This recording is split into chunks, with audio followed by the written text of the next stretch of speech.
আজকে আরও ক্যাবিনেট আলোচনা করেছেন যে সার্ভেইলেন্স, আপনি জানেন কিছুদিন আগে টেক গ্লোবাল যেটা ইনস্টিটিউট, তারা একটা খুব ইম্পর্টেন্ট একটা রিপোর্ট করেছে, সাথে ডেইলি স্টার।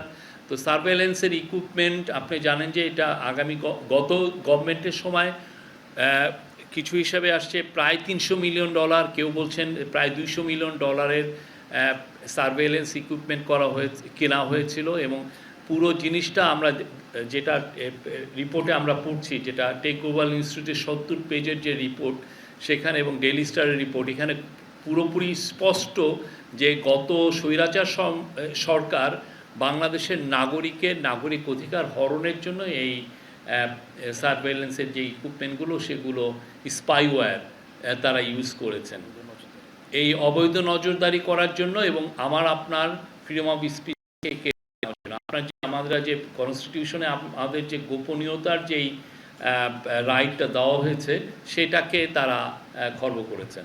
তো সেইটার উপরে একটা কমিটি করে দেওয়া হয়েছে যে এটাকে ইনভেস্টিগেট করার জন্য, যে কত টাকার কত $1 মিলিয়ন এটা কেনা হয়েছে এবং কোথা থেকে এইগুলো কেনা আছে। অলরেডি যে রিপোর্টে এসছে যেগুলো অনেক ইসরায়েল থেকে কেনা হয়েছে। তো এই পুরো বিষয়গুলো তারা খতিয়ে দেখবেন, সেগুলোর উপরে এটার প্রধান থাকবেন হচ্ছেন আমাদের special adviser on post telecommunication and ICT affairs Faiz Taiyeb Ahmed. উনি special assistant of chief adviser on ICT post and telecommunication.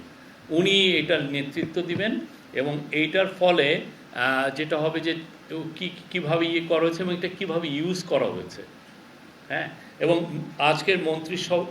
আজকে ক্যাবিনেটে এটাও আলাপ হয়েছে যে আপনারা আরেকটা রিপোর্ট দেখেছেন যে পুলিশের জন্য কিভাবে মারণাস্ত্র কেনা হয়েছিল, সেটা নিয়েও ইনভেস্টিগেশন হচ্ছে, কিভাবে এই মারণাস্ত্র প্রকিউরমেন্ট করা হয় এবং কীভাবে এটা ইউজ হয়।